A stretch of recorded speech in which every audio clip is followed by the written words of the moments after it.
चलिए सभी लोग रेडी हैं। आज का सेशन स्टार्ट करते हैं। मैं सचिन मिश्रा आज आप लोगों को एरोमेटिसिटी या एरोमेटिकता पढ़ाऊंगा। एरोमेटिकता, ठीक है। अब चूँकि बच्चे कंफ्यूज होंगे, उसमें लिखा हुआ है थंबनेल में कि ये 12th के स्टूडेंट ज़रूर देखें। अब बच्चों के दिमाग में आ रहा होगा कि ये तो 11th का पार्ट है, फिर 12th स्टूडेंट क्यों देखें, ठीक है।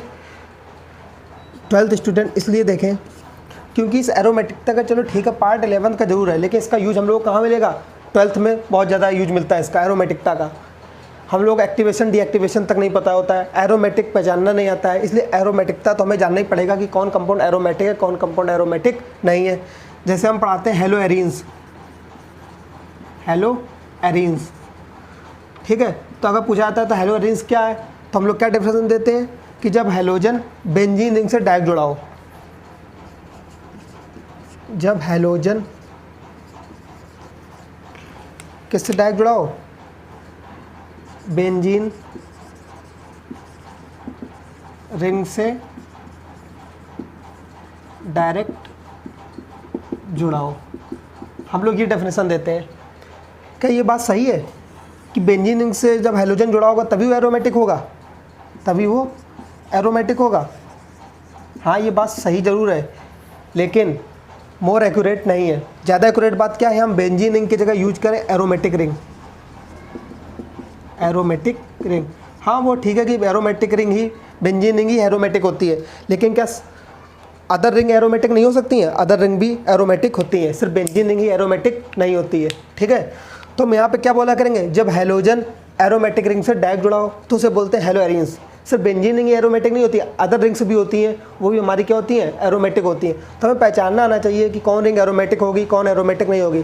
अब पूछ दिया जाए कि एरोमेटिक एल्डिहाइड क्या होंगे, फिर हम वही डेफिनेशन दे देते हैं कि जब हमारा एल्डिहाइड किससे जुड़ा हो? बेंजीन रिंग से डायरेक्ट जुड़ा हो।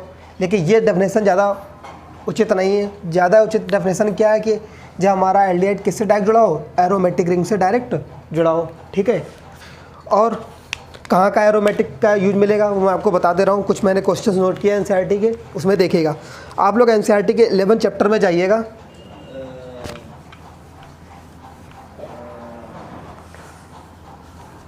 ठीक है। आप लोग एनसीईआरटी के 11 चैप्टर में जाइएगा और 11.16 क्वेश्चन देखिएगा। एक्सरसाइज में लिखा है कि समझाइए कि बेंजीन रिंग से डायरेक्ट जुड़ा OH, ये हमारी बेंजीन रिंग है, इससे डायरेक्ट जुड़ा OH, ठीक है। बेंजीन रिंग से जुड़ा OH उसे इलेक्ट्रॉन स्नेही प्रतिस्थापन के प्रति कैसे सक्रिय करता है? कह रहा है कि ये OH बेंजीन रिंग को इलेक्ट्रोफिलिक सब्स्टिट्यूशन मीन्स इलेक्ट्रॉन स्नेही प्रतिस्थापन अभिक्रिया, कह रहा है कि बेंजीन, क्वेश्चन ये है कि समझाइए कि बेंजीन से जुड़ा OH, ठीक है, बेंजीन रिंग से जुड़ा OH बेंजीन रिंग को इलेक्ट्रॉन स्नेही प्रतिस्थापन अभिक्रिया के लिए एक्टिव क्यों कर देता है? एक्टिव कैसे करता है, सक्रिय कैसे करता है? तो हमें यही नहीं पता है कि कौन से ग्रुप होते हैं जो रिंग को एक्टिवेट, बेंजीन रिंग को सक्रिय या एक्टिवेट कर देते हैं, और कौन से ग्रुप ऐसे होते हैं जो बेंजीन रिंग को डीएक्टिवेट कर देते हैं, ठीक है। हमें एक्टिवेशन डीएक्टिवेशन ही नहीं पता है, तो ये भी यहाँ सीख लेंगे। एक इसका यूज फिर यहाँ भी मिलेगा। देखो, ये मैं कुछ क्वेश्चन बता रहा हूँ, ठीक है। फिर एक आप इसी 11.16 क्वेश्चन ये था। अब आप 11.15 क्वेश्चन देखेगा, उसमें लिखा है आर्थोनाइट्रोफिनॉल, ठीक है। आर्थोमेथॉक्सी फिनॉल से अधिक अम्लीय क्यों होता है? तो इसमें भी आपको एरोमेटिक का यूज मिलेगा, एरोमेटिक का भी यूज मिलेगा, और रिएक्शन मैकेनिज्म का भी यूज मिलेगा। किसका यूज मिलेगा? एरोमेटिक और रिएक्शन मैकेनिज्म, अभिक्रिया क्रियाविधि चैप्टर का भी इसमें यूज मिलेगा। तो कुछ चैप्टर 12th है 11th के, लेकिन 12th में बहुत इंपॉर्टेंट है। जैसे पहला चैप्टर IUPAC 11th में पढ़ाई जाती है, लेकिन 12th में बोर्ड पेपर में IUPAC से क्वेश्चन आते हैं। मैं आपको, आप 2019 के सेट देखिएगा, उसमें आपको एक दो सेट में आपको आईपीएससी के क्वेश्चंस मिल जाएंगे। लेकिन क्या है, अब अगर इसको जैसे पढ़ाया तो कहेंगे 12th के स्टूडेंट क्यों देखें, ये तो 11th का चैप्टर है। नहीं, ये 11th का चैप्टर है, लेकिन इसका यूज 12th में भी मिलता है। ठीक है, 12th में बोर्ड पेपर्स के क्वेश्चन आते हैं।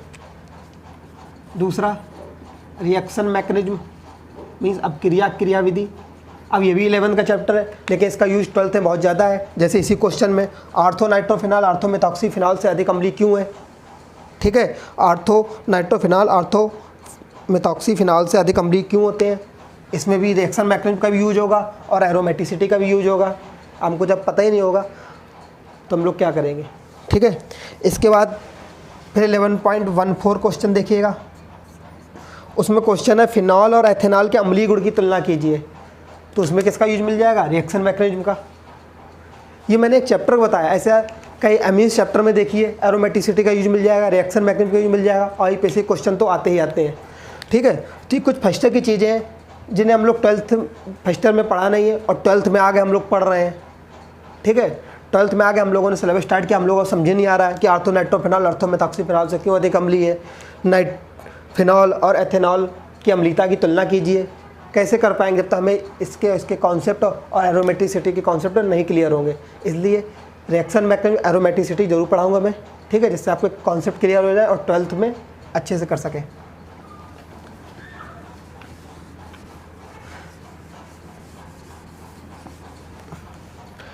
अच्छा, एक बात और है कि हम लोग चैनल में फिजिक्स भी प्रोवाइड किया जाएगी, केमिस्ट्री भी और मैथ भी।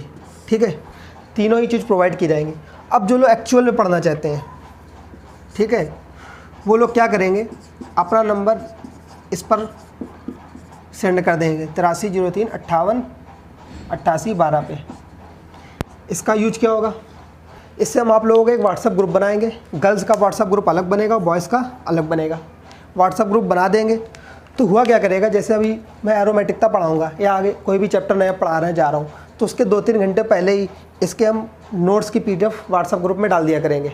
ठीक है, नोट्स की पीडीएफ व्हाट्सएप ग्रुप में जब डाल देंगे तो जब आप लोग इसको कॉपी में नोट कर लीजिए, जब वीडियो अपलोड हो तो जो मैं पढ़ाऊँगा उसको आप लोग देखते रहिए। और मैं जब भी पढ़ाऊँगा तो जैसे ही मेरे नोट्स आई देखिए, मैंने ऐसे इस प्रकार का इसे नोट्स बनाए हुए हैं। ठीक है, ये देखिए एरोमेटिसिटी, ये तो इसी के पीडीएफ व्हाट्सएप ग्रुप में डाल दूँगा, आप लोग उसको नोट कर लिया करिए।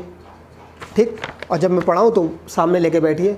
मैं क्या करूँगा, जैसे पढ़ाऊँगा किसी भी लाइन को तो उसको बोल भी दिया करूँगा, ये देखो। ठीक है, वो अभी दिखाऊँगा कैसे बताऊँगा। तो जो भी लोग एक्चुअल में हम लोगों से जुड़ना चाहते हैं तो वो लोग इस नंबर पर अपना नंबर व्हाट्सअप कर दें, एक ग्रुप बना दिए जाएंगे। गर्ल्स के ग्रुप अलग बनाएंगे, बॉयज़ के ग्रुप अलग बनाए जाएंगे। ठीक है,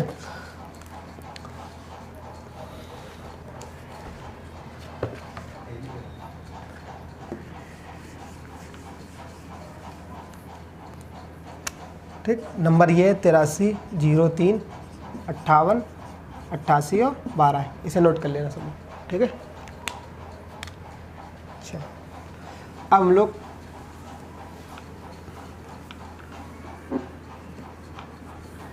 नोट्स की तो बात याद है कि वो नोट्स को कैसे व्हाट्सएप ग्रुप में पीडीएफ डाल दिया करेंगे। तो आप लोग जैसे अब एरोमेटिकता पढ़ाना था तो उसको व्हाट्सएप ग्रुप में डाल देंगे, तो आप लोग बाद में 2 घंटे पहले डाल दिया करेंगे। तो आप लोग पीडीएफ निकालिए, उससे कॉपी में नोट कर लीजिए, आपका कॉपी में नोट्स बन जाएगा। जब पढ़ाएंगे तो हम बता देंगे नोट्स में ये लिखा है, इस जगह ये देख लो। ठीक है, कैसे वो भी दिखाएंगे। ठीक है, अब हम बात कर ले एरोमेटिकता क्या है। तो एरोमेटिकता होता क्या है, कह रहे हैं चक्रीय असंतृप्त यौगिक में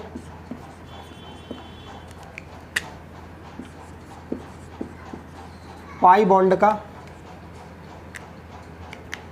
ठीक है, पाई बॉन्ड का असामान्य व्यवहार, असामान्य व्यवहार क्या कहलाता है, उसका एरोमेटिक कैरेक्टर या एरोमेटिकता।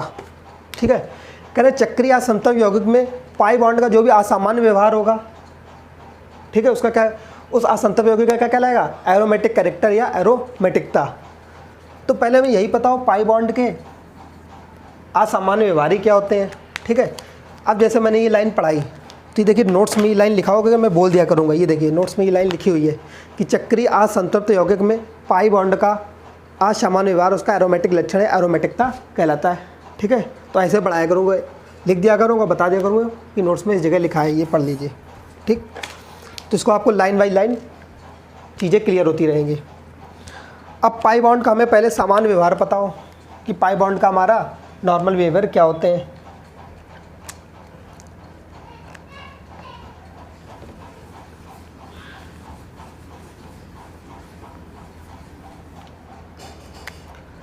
ठीक है, अब हमें पाई बॉन्ड का सामान्य व्यवहार पता हो। पहला क्या है, जो भी पाई बॉन्ड देखो, carbon carbon single bond, carbon carbon double bond, carbon carbon triple bond. Single bond में सिर्फ सिग्मा होता है, डबल बॉन्ड में एक सिग्मा एक पाई होता है, ट्रिपल बॉन्ड में एक सिग्मा और दो पाई बॉन्ड होते हैं। ठीक है, तो नॉर्मली पाई बॉन्ड का व्यवहार क्या होता है वो दिखा पहले हम बता रहे हैं आपको। ठीक है, तो शुरू में क्या बोला, चक्रीय असंतत यौगिक में पाई बॉन्ड का असामान्य व्यवहार ही उसका एरोमेटिक कैरेक्टर कहलाता है। तो पहले हमें तो सामान्य व्यवहार तो पता हो, फिर बताएंगे असामान्य व्यवहार क्या होता है। तो सामान्य व्यवहार क्या पाई बॉन्ड का, देखिए पाई बॉन्ड क्या करेगा, असंतृप्तता मीन्स अनसैचुरेशन, क्या देगा, टेस्ट देगा, परीक्षण। पाई बॉन्ड जो होता है वो अपने असंतृप्तता का परीक्षण देता है। दूसरा, ये आसानी से ऑक्सीडाइज नहीं होता, आसानी से क्या हो जाता है, ऑक्सीडाइज हो जाता है। पाई बॉन्ड आसानी से ऑक्सीडाइज हो जाएगा। बहुलकीकरण प्रदर्शित करेगा मीन्स पॉलीमराइजेशन, बहुलकीकरण शो करेगा। पहला क्या, असंतृप्तता का परीक्षण देगा, टेस्ट ऑफ अनसैचुरेशन देता है, आसानी से ऑक्सीडाइज हो जाता है, बहुलकीकरण प्रदर्शित करेगा। और लास्ट में क्या होता है, पाई बॉन्ड के याद रखना, पाई बॉन्ड का मेन फंक्शन, मेन प्रॉपर्टी होती है इलेक्ट्रोफिलिक योगात्मक अपक्रियाएं। Electrophilic addition reaction means electron स्नेही प्रतिस्थापन अपक्रियाएं।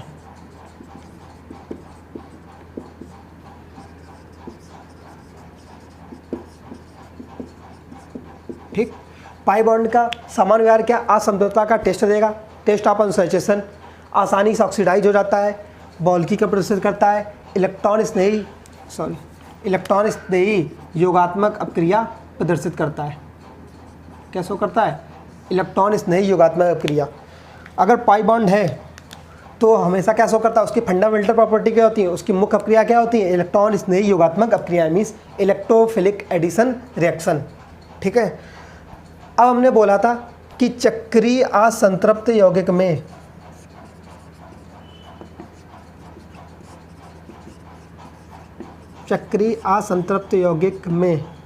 पाई बॉन्ड का असामान्य व्यवहार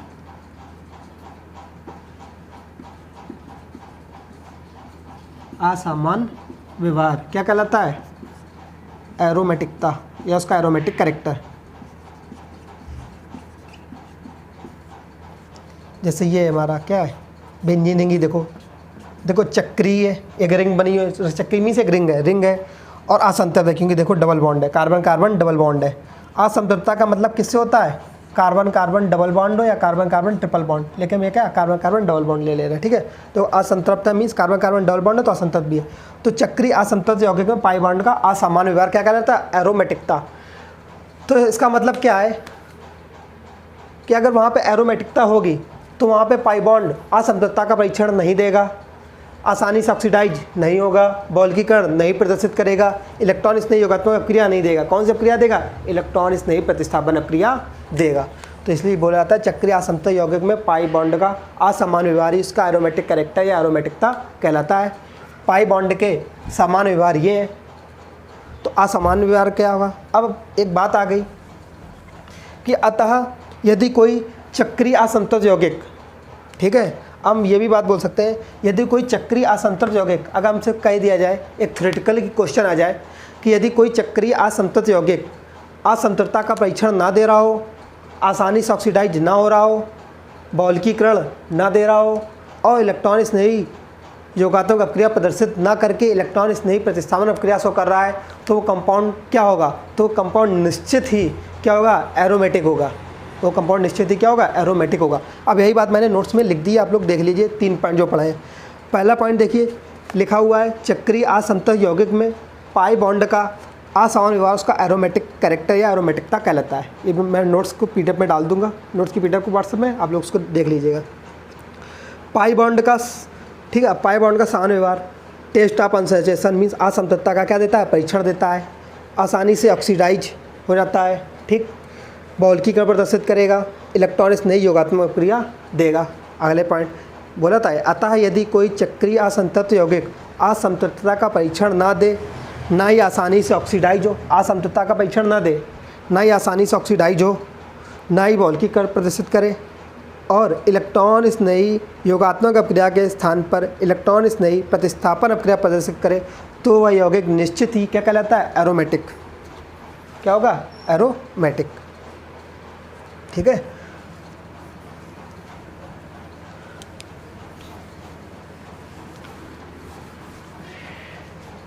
तुम क्या बोल सकते हैं, यदि कोई चक्रीय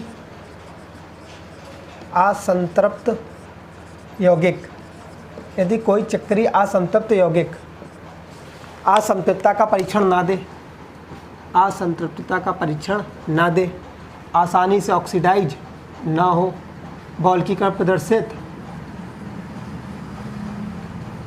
ना करे, इलेक्ट्रॉन स्नेही योगात्मक अपक्रिया ना देगा, क्या दे, इलेक्ट्रॉन स्नेही प्रतिस्थापन दे।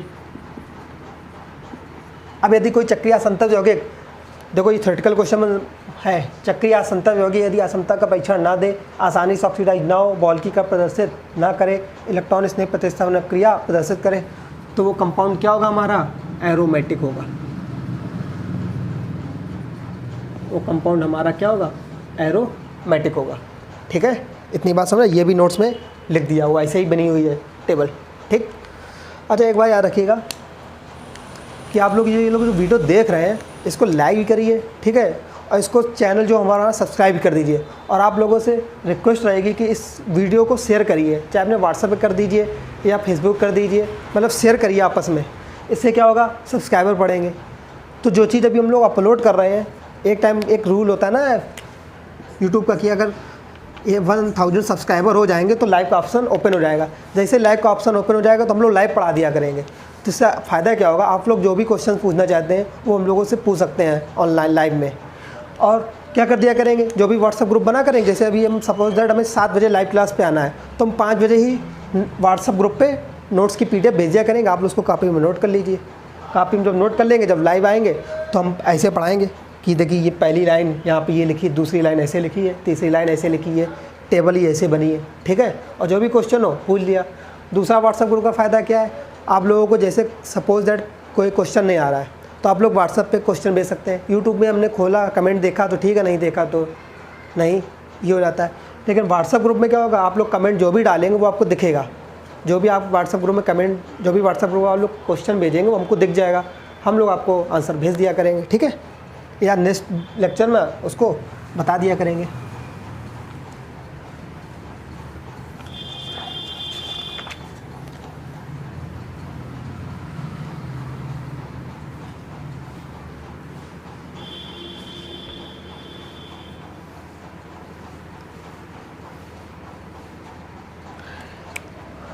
ये बात तो हो गई थ्योरेटिकली, मीन्स थ्योरेटिकली मतलब कोई हमसे पूछे एरोमेटिक क्या, अगर ये प्रॉपर्टी नहीं शो करा तो एरोमेटिक होगा कि नहीं होगा। ठीक है, अब हमको कोई कंपाउंड दे दिया जाए जैसे ये, तो कैसे पहचानेंगे कि हमारा ये एरोमेटिक है कि नहीं। ठीक है, अब हमको कोई कंपाउंड पता ही नहीं एरोमेटिक है कि नहीं, तो इसको कैसे पहचानेंगे, अब वो देखिए। तो एरोमेटिक यौगिक में निम्नलिखित प्रॉपर्टी जरूर होनी चाहिए। पहला क्या होना चाहिए,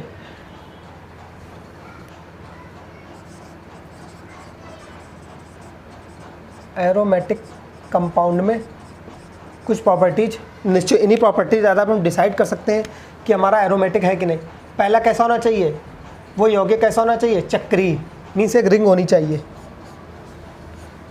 एक रिंग होनी चाहिए। ठीक है, चक्रीय होना चाहिए। ठीक है,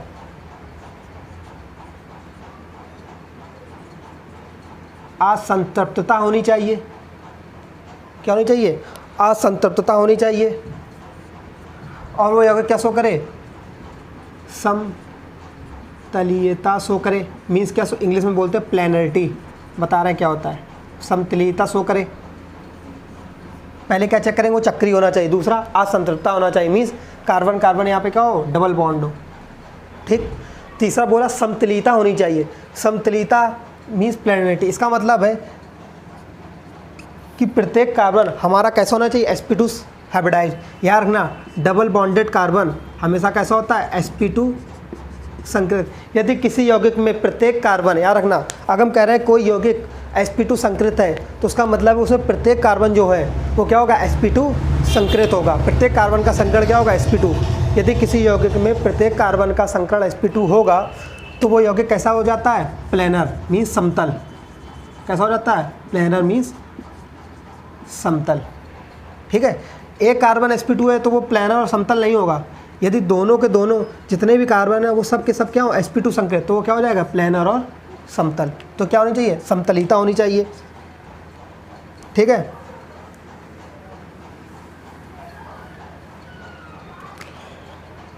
और क्या होना चाहिए, ये जो हमारी रिंग बनी है, ठीक है, इस रिंग में क्या होनी चाहिए, इस रिंग में इलेक्ट्रॉन का संपूर्ण विस्थानीकरण हो,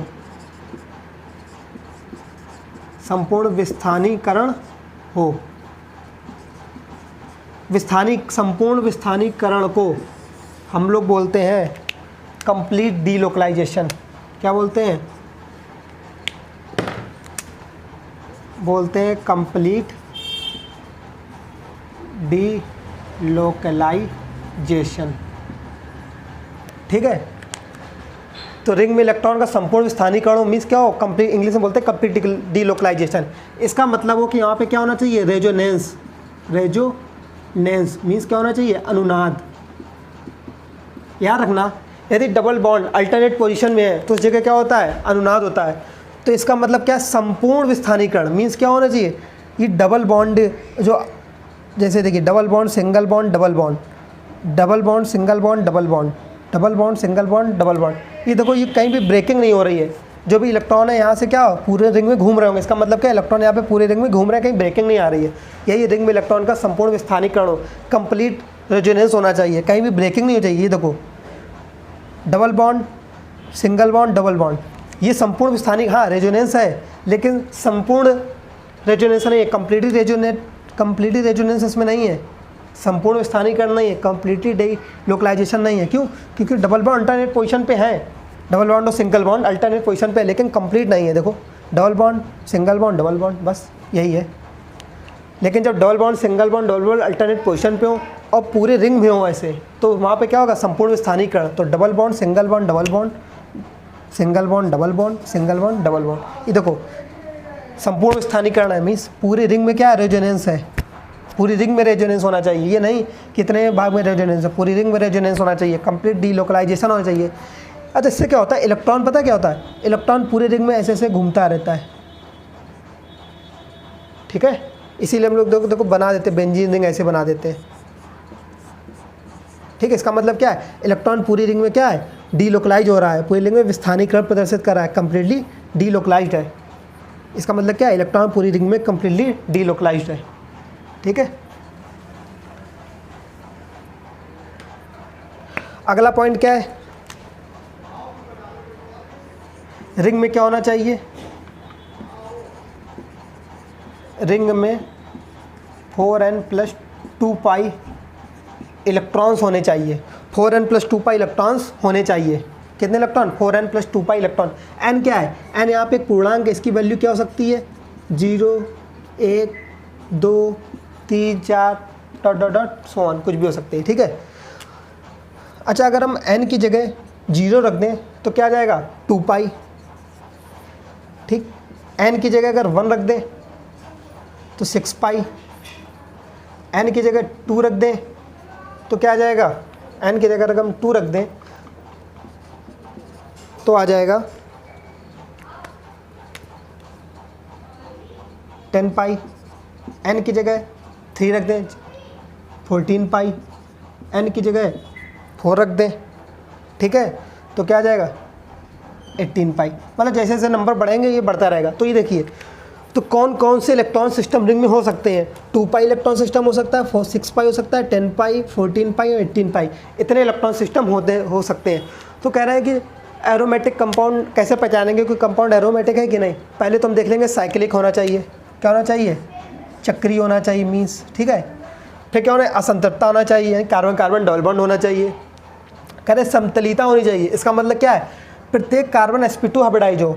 अगर प्रत्येक कार्बन sp2 हाइब्रिडाइज होगा तो इसका मतलब है डबल बॉन्ड ज़्यादा होंगे। तो ये देखो, double bonded carbon sp2 hybridise, double bonded carbon sp2 hybridise, double bonded carbon sp2 hybridise, double bonded carbon sp2 hybridise, double bonded carbon sp2 hybridise, double bonded carbon sp2 hybridise, ठीक है। तो कोई यौगिक समतल कैसे होता है? जब उसमें प्रत्येक कार्बन हमारा sp2 संकृत हो तो कैसा होता है? समतल। तो ये हमारा समतलिता होनी चाहिए, प्लेनरिटी होनी चाहिए। रिंग में इलेक्ट्रॉन का संपूर्ण विस्थानीकरण होना चाहिए, मीन्स कम्प्लीटली डीलोकलाइज्ड हो। कैसे देखेंगे? Double bond, single bond, double bond क्या हो? अल्टरनेट पोजीशन में हो और पूरी रिंग में हो, ठीक है। Double bond, single bond, double bond, single bond, double bond, single bond, देखो पूरी रिंग में। तो यहाँ पे इलेक्ट्रॉन क्या, इसका मतलब क्या? इलेक्ट्रॉन यहाँ पे डीलोकलाइज हो रहे हैं पूरी रिंग में, ठीक है। संपूर्ण स्थानीकरण क्या? Completely delocalisation. और रिंग में 4n+2 पाई इलेक्ट्रॉन सिस्टम होना चाहिए। इसी को बोलते हैं हकल रूल्स, इसी को बोलते हैं हकल नियम। अगर n क्या है? पूर्णांक है, 0, 1, 2, 3, इसकी कुछ भी वैल्यू हो सकती है। 0 रखोगे 2 pi electron system, 6 pi electron, n=1 रखने पर, n=2 रखने पर 10 पाई इलेक्ट्रॉन सिस्टम, n=3 रखने पर 14 पाई इलेक्ट्रॉन सिस्टम, n=4 रखने पर 18 पाई इलेक्ट्रॉन सिस्टम, ठीक है। तो क्या हो सकता है? अतः अब देखो ये सब बातें लिख दी नोट्स में कि एरोमेटिक यौगिक में, नोट्स में देखिएगा जो नोट कर लिए हो, एरोमेटिक यौगिक में निम्नलिखित गुणों का होना जरूरी है। पहला, यौगिक चक्रीय होना चाहिए। दूसरा, यौगिक असंतृप्तता होनी चाहिए, means carbon carbon double bond होना चाहिए। यौगिक में समतलिता होनी चाहिए। ये देखो, समतलिता को हमने बोल दिया समप्लेनर, अर्थात प्रत्येक कार्बन क्या हो? हमारा sp2 संकृत हो। रिंग में इलेक्ट्रॉन का संपूर्ण विस्थानीकरण हो, मीन्स इलेक्ट्रॉन में रिंग क्या हो? कंप्लीटली डीलोकलाइज्ड हो। कैसे देखेंगे? अगर double bond, single bond alternate position में हो, पूरी रिंग में हो, तो क्या होगा? कंप्लीटली डीलोकलाइजेशन होगा वहाँ इलेक्ट्रॉन का, ठीक है। और रिंग में 4n+2 पाई इलेक्ट्रॉन सिस्टम होना चाहिए, मीन्स या तो 2 पाई इलेक्ट्रॉन सिस्टम है, 6 पाई है, 10 पाई है, 14 पाई, 18 पाई। ये कैसे चेक करेंगे? कितने पाई बॉन्ड है? 3। एक पाई में 2 इलेक्ट्रॉन, एक पाई बॉन्ड में 2 इलेक्ट्रॉन, ठीक है। एक पाई बॉन्ड में 2 इलेक्ट्रॉन होते हैं, तो कितने पाई बॉन्ड है? 3। तो 3 पाई बॉन्ड में कितने इलेक्ट्रॉन हो गए? 6 पाई इलेक्ट्रॉन हो गए। तो देखो इसका मतलब क्या? 3 पाई बॉन्ड है, यानी कि 6 पाई इलेक्ट्रॉन सिस्टम। हाँ देखो, 6 पाई इलेक्ट्रॉन सिस्टम में, मीन्स हमारा कंपाउंड क्या होगा? एरोमेटिक, ठीक है। अच्छा, मोस्ट कॉमन, सबसे ज़्यादा पाया जाने वाला इलेक्ट्रॉन सिस्टम कौन सा होता है? 6 पाई। सबसे ज़्यादा 6 पाई इलेक्ट्रॉन सिस्टम पाया जाता है। 2 पाई भी होता है, 10 पाई भी होता है, 14 पाई, 18 पाई, लेकिन सबसे ज़्यादा क्या पाया जाता है? 6 पाई इलेक्ट्रॉन सिस्टम पाया जाता है, ठीक है। आज एरोमेटिक में इतना ही बताया। कल से हम बताएंगे कि एरोमेटिक और भी एरोमेटिक कहते बताएंगे कि एक्टिवेशन कैसे होता है एरोमेटिक रिंग का, बेंजीन रिंग का एक्टिवेशन कैसे होता है, बेंजीन रिंग का डीएक्टिवेशन कैसे होता है, कौन ग्रुप एक्टिवेट करते हैं, कौन ग्रुप डीएक्टिवेट करते हैं, ठीक है। आर्थो पोजिशंस के कौन कौन सी आर्थो पोजिशंस होती हैं, कौन कौन सी मेटा पोजिशंस होती हैं, कौन कौन सी पैरा पोजिशंस होती हैं, प्लस ये पहचानना बताएंगे कैसे पहचाने हमारा कंपाउंड एरोमेटिक है कि नहीं है, ठीक है। ये सब बातें बताएंगे, ठीक है। ये बात अब सबसे इंपॉर्टेंट बात ये बात जरूर याद रखना है। इतनी पहचानने में यही बातें यूज होंगी कि पहले चक्री देखेंगे, फिर ये देखेंगे, फिर ये, फिर ये, फिर ये, फिर ये, ठीक है। और रिंग में इलेक्ट्रॉन का कंप्लीट डीलोकलाइजेशन हो जाए, इसका मतलब क्या है? Double bond, single bond, double bond alternate position में हो, पूरी रिंग में हो, ठीक है। और ये इलेक्ट्रॉन सिस्टम होना चाहिए। इतनी बातें याद रखना, और वो व्हाट्सएप ग्रुप वाली बात जरूर याद रखना, ठीक है। जो लोग एक्चुअली हमसे जुड़ना चाहते हैं उसको ज़रूर व्हाट्सएप ग्रुप पे मैसेज कर दें, ठीक है। तो आज के लिए इतना ही, ठीक है। इसके बाद की जो भी बातें होंगी वो नेक्स्ट लेक्चर में करेंगे, ठीक है। Thank you.